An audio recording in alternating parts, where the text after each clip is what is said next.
Salut à tous les amis, j'espère que vous allez bien. Bienvenue dans cette nouvelle vidéo.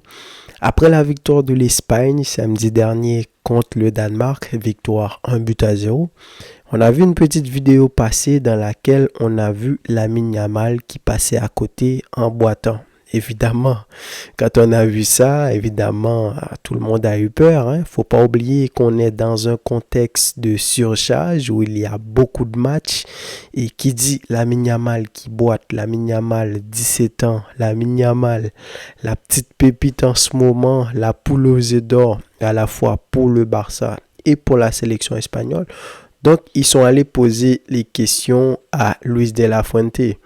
Luis de la Fuente, d'ailleurs, avant le match contre le Danemark, qui vraiment, on voit clairement qu'il en a marre. Il en a marre de se faire poser des questions tout le temps à propos des joueurs, est-ce qu'il doit les faire souffler, etc. On lui a posé la question sur Lamine Yamal. Il avait déjà répondu que, voilà, lui, il a Lamine au moins 2 fois par mois, alors que les autres, il joue avec eux plus de 70 matchs par saison. Donc, après, quand on a vu Lamine Yamal boiter, donc évidemment, ils sont encore allés lui tomber dessus. C'est un contexte particulier en ce moment. Beaucoup de blessures et d'ailleurs même, je me pose des questions. C'est vrai que il y a les calendriers depuis la saison dernière.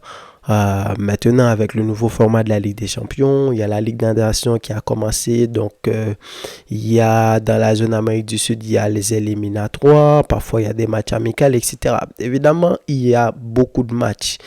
Mais à la fois, les joueurs qui sont blessés en ce début de saison, il y a aussi des questions à se poser. Côté Barça, on a déjà perdu Bernal, très jeune, qui est out pour le reste de la saison.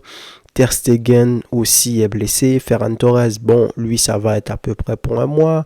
On a Gavi, Fermin, ça fait au moins un mois qu'ils étaient blessés également, qui arrivent.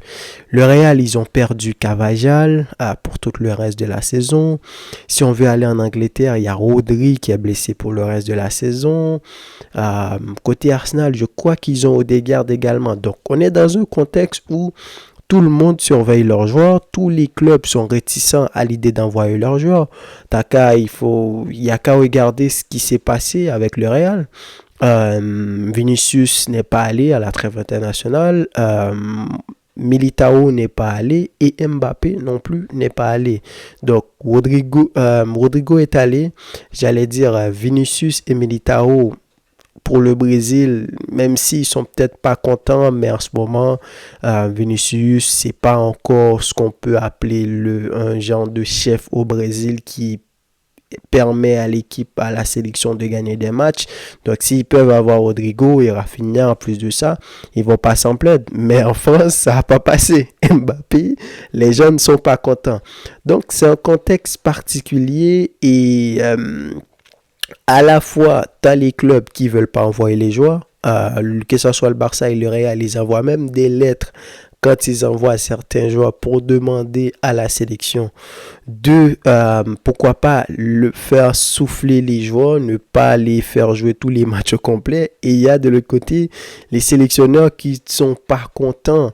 Je le rappelle aussi que De La Fuente, quand même, j'ai vu son équipe contre le Danemark. Il lui manque quand même beaucoup de joueurs. Je parlais de Rodri. Il a l'habitude d'appeler Ferran Torres. Ferran n'est pas là. Fermin, il a déjà commencé à l'appeler, même s'il n'était pas titulaire pendant l'Euro. Il est plus allé jouer les JO, tout ça. Carvajal qui est blessé. Donc, lui aussi, il n'a pas eu Olmo également. Donc, lui aussi, il a beaucoup de joueurs qui sont blessés. Il est obligé de faire avec des joueurs. Donc, forcément, on peut dire que la Ligue des Nations, c'est pas la compétition la plus importante. Moi-même, je voyais pas la nécessité. C'est juste un genre de match amical amélioré, à mon sens. Mais quand même, je peux le comprendre.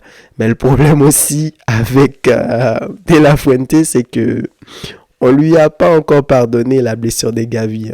Gavi qui revient ce week-end d'ailleurs. Très bonne nouvelle, j'en ferai une vidéo pour en parler. Donc, après les croisés de Gavi, le Barça, la presse, tout ça, personne n'était content avec lui. Et donc, forcément, quand on lui pose certaines questions, il est sur la défensive. Surtout sa dernière interview, quand il a dit que, voilà, quand les joueurs sont sur le terrain, il faut... Les adversaires vont pas te faire de cadeaux, ce que je peux comprendre. Hein. Lamine Yamal, maintenant, c'est vrai qu'il est jeune, il n'a que 17 ans, mais ce que représente Lamine Yamal dans le football mondial actuellement, c'est énorme. C'est énorme, évidemment, que quand tu vas jouer contre l'Espagne, donc tu vas surveiller Lamine Yamal. J'allais oublier aussi que Nico Williams n'était pas là. Il y avait le gardien, Unai Simons, qui n'était pas là non plus. Le Normand n'était pas là. Donc lui aussi, de son côté, De La Fuente, il a eu affaire avec un effectif un peu remanié. C'était des Pedro Porro, Oyarzabal, etc., Zubimendi et tous ces gars-là qui ont été titularisés.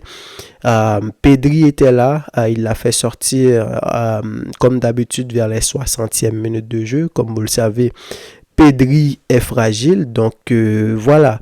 Donc je sens que ce truc-là, ça va aller très loin. Pour l'instant, on est avec De La Fuente et Lamine Yamal. On parle plus de la sélection espagnole, mais les autres clubs aussi. J'ai vu l'Angleterre cette semaine. J'ai essayé de regarder un petit peu, même si j'ai pas vu tous leurs matchs. J'avais pas vu Harry Kane.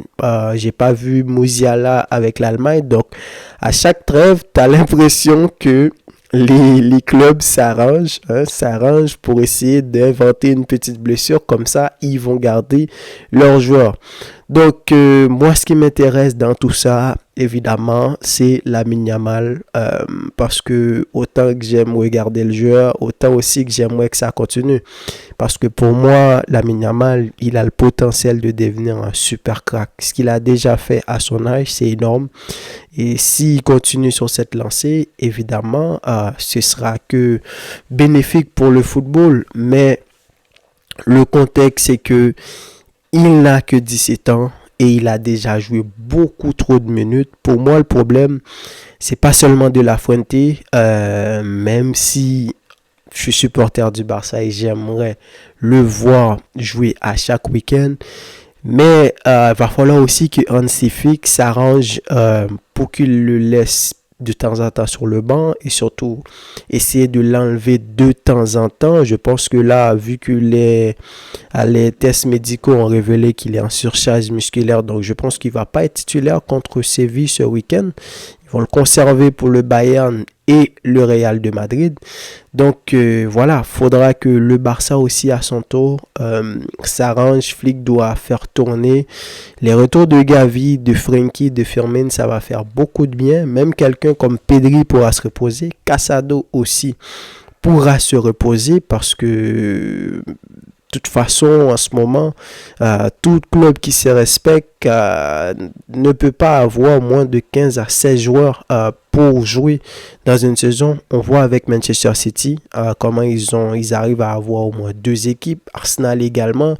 Même le Real, bon, c'est un peu compliqué. Il y a des jeunes maintenant, des Arda Güler, etc. avec la blessure des Carvajal et... le Suisse, là, comment il s'appelle, Alaba, qui est blessé depuis la saison dernière. Ils ont encore Courtois qui est blessé.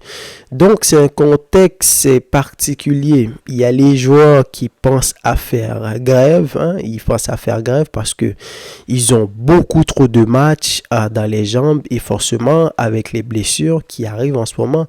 Donc, c'est compliqué. Je peux comprendre la situation. Je peux comprendre la tension qui peut y avoir. Ce Barça-là, malheureusement, ne peut pas vraiment se passer de Lamine Yamal. C'est ça aussi qui est dur.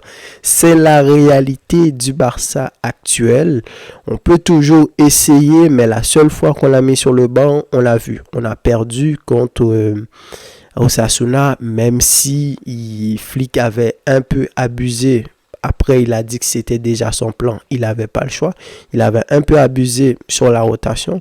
Mais Lamine Yamal, le Barça avec Lamine Yamal et le Barça sans Lamine Yamal, c'est pas la même chose. Donc, je vais suivre ça de très près, les amis. Ça m'intéresse beaucoup et surtout, je fais partie de ceux qui pensent que on devrait protéger Lamine Yamal. Aucun jeune joueur, que ce soit Messi, Cristiano, tous les autres qui sont passés, n'a eu à jouer autant de minutes à cet âge-là. C'est pour vous dire à quel point que s'ils prennent pas des précautions, ça va être compliqué. On a déjà le cas Pedri, Gavi qui s'est blessé, Ansu Fati qui s'est blessé. Donc voilà, il faut prendre des précautions. Je terminerai pour dire que j'ai fait un peu confiance à Flick sur ce cas-là. Il a l'air très en contrôle de ses joueurs. Il prend une précaution énorme, même avec Gavi. On voit que ils disent qu'il va le sélectionner. Si ça se trouve, il va peut-être même pas jouer ce week-end. Il va peut-être même pas jouer le Bayern ou le Real de Madrid, peut-être quelques minutes, parce que ce qu'il fait en ce moment, j'aime bien. Même avec Ansu Fati, il a pris son temps. Il a plutôt préféré titulariser Ferran Torres. Malheureusement, Ferran Torres s'est blessé, donc évidemment, il va falloir qu'il joue avec Ansu Fati. Mais Frenkie, qui est déjà de retour, on aurait pu penser qu'il allait tout de suite le mettre titulaire. Peut-être ce week-end, vu qu'il n'est pas parti à la trêve internationale, il pourra peut-être commencer contre Séville, histoire de lui donner quelques minutes dans les jambes. Mais en tout cas, niveau gestion, c'est propre. C'est propre ce qui se passe en ce moment avec Hansi Flick. Donc, je vais regarder tout ça, on va suivre tout ça et évidemment, on espère que Lamine Yamal va revenir en forme parce que jeune joueur, muscle pas assez développé, ça peut être compliqué. Donc, donnez-moi vos avis, les amis, sur ce sujet-là. Sujet un peu compliqué, hein, entre les sélectionneurs et les clubs, hein, les sélectionneurs qui ont besoin de leurs joueurs pour jouer pour la sélection, et d'un côté, t'as les clubs, t'as l'impression, ils veulent garder les joueurs dans leur poche, et on peut les comprendre.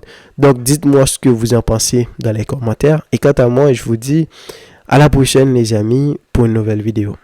Salut!